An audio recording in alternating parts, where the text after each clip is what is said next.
Hey YouTube, it's NedGYGO. So we're back at it again here, and we're going to be doing a Monarch deck profile. Now this one is going to be, I don't know, it's a little different than the other deck profiles, right? I'm not going to call this deck profile unserious, but you know, Monarchs aren't really, I mean, they're fine, right? The new support actually kind of jumped it back in the conversation of, oh, is this a realistic deck? And it's not really realistically competitive in the TCG, but it is still a fun deck, especially if you want to frustrate those guys at locals. If you like frustrating those guys at locals and combating the meta, this is definitely the list for you. So stick around, look at the merch, and let's get into it. So let's organize our list here. So first off, probably the most important card in the deck is Majesty's Fiend. This card is kind of like your win con, one of the win cons of the deck. You can search this card, but I also was thinking about playing 3 Fiendsmith's Track to search it, just because it is that important, especially if you get to this card early, you win the game, right? Like, if you can just successfully get the normal summon out without them interrupting you, Majesty's Fiend is insane. Because a lot of the main decks need to activate monster effects in order to do anything. That does include the Yummies, so like Yummy can't set their field spell and beat over this if they can't search it.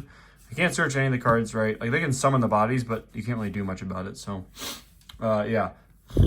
Majesty's Fiend, insane card. Definitely want to find ways to get this guy out as early as possible in matchups. Next up, 3 of the Erebus. Erebus is like your going first hand rip guy, right?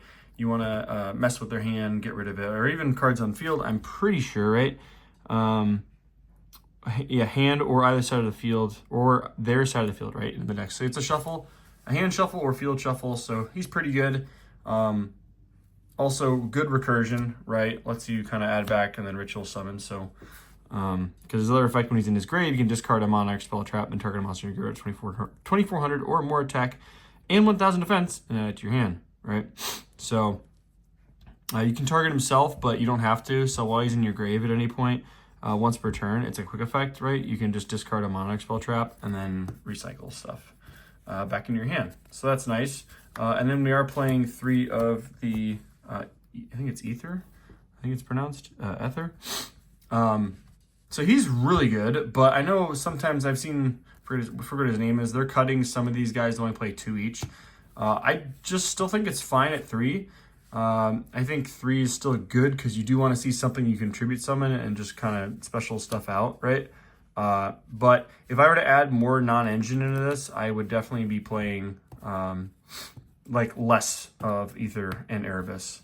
But for now, 3 is okay. And guys, this isn't a complete deck list, so like as I'll show you as we go on, you guys can feel free to just make this like a 50 card deck list to like help it go second.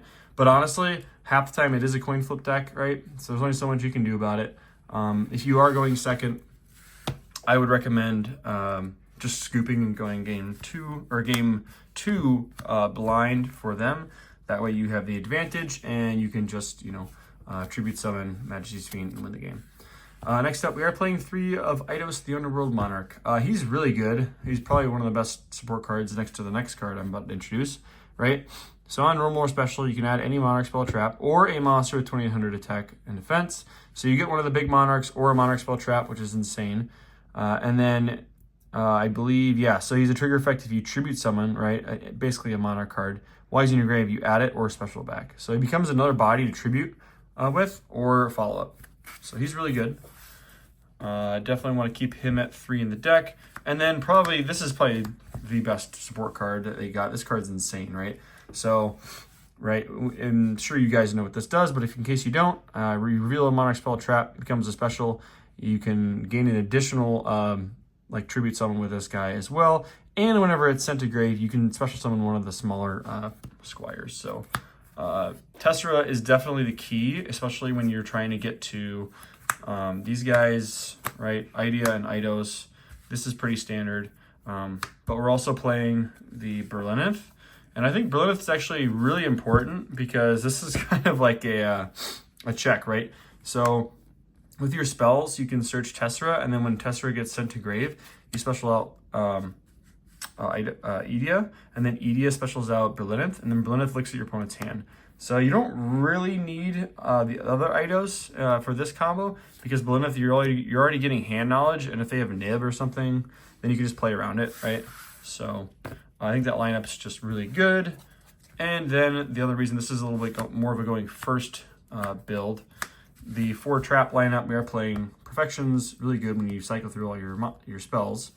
Primarch's really good to activate when you're in the grave, and then the 2 Erupts is obviously insane, kind of a skill drain, right? So in case it doesn't make sense to get to Majesty's or Majesty's Fiend, right? Yeah, Majesty's Fiend. You can go for just like Monarchs and then set your Erupt, right? And then pass turn with Erupt. Sometimes it might actually make more sense to just not play this other Monarchs Erupt and just play the 3 traps, because you can search it if you need be. So I think in the future, actually, I'd cut the 1 Monarchs Erupt. Next up, we are playing 1, 1, and 1. These are kind of just tech cards for the engine, right? This guy helps going second, right? Lets you tribute off your opponent's monsters that are being pesky. This guy's also very good, right? If you tribute summon using a dark monster, you get 2 banishes, and depending on, you know, what you tributed, like what you banish, you can banish like everything in their deck, right? And then the shiny boy Kuraz, the light monarch, he's kind of just okay. Like if you're popping your opponent's cards, you're giving them draws, which is just right? So. But if you're going against Draco Tail, a neat little card, like he's your removal, right? So if you're going against Draco Tail and you go first and whatever, they have your board or something, you can distribute summon with the light monarch, right? Ether, and Ether summons this guy out, and you just pop the 2 back row that they set off of their monster effects, and then you ruin their follow-up. So then you pop him. Sure, they get 2 draws, but it's like whatever.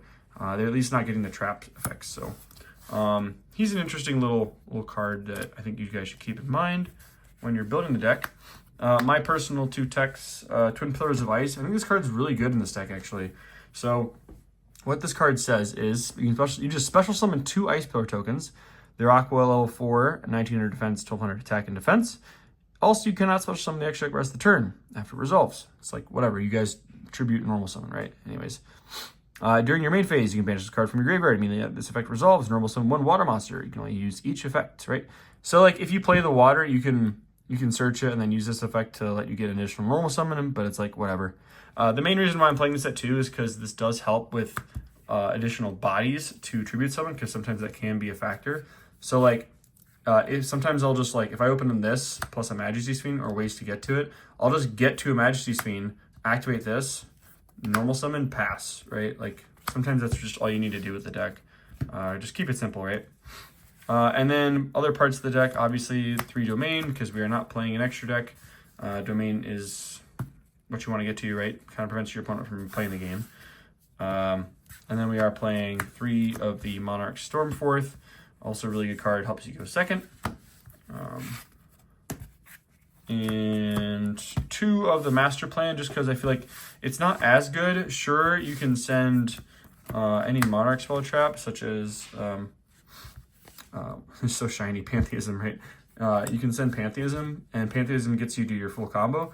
But I just feel like having this in hand isn't quite as good as seeing Pantheism or others. So let me know what you guys think about playing 2 Master Plan. I still think 2's just fine, but I mean, you know, there's cuts that can be made, adjustments that can be made, but this is just how I'm building it for the time being. But yeah, Pantheism's still insanely good. It's your Pot of Greed, right? Pot of Greed and Searcher. And then, oh, sorry, I am playing 3. Ha, I lied. I am playing 3.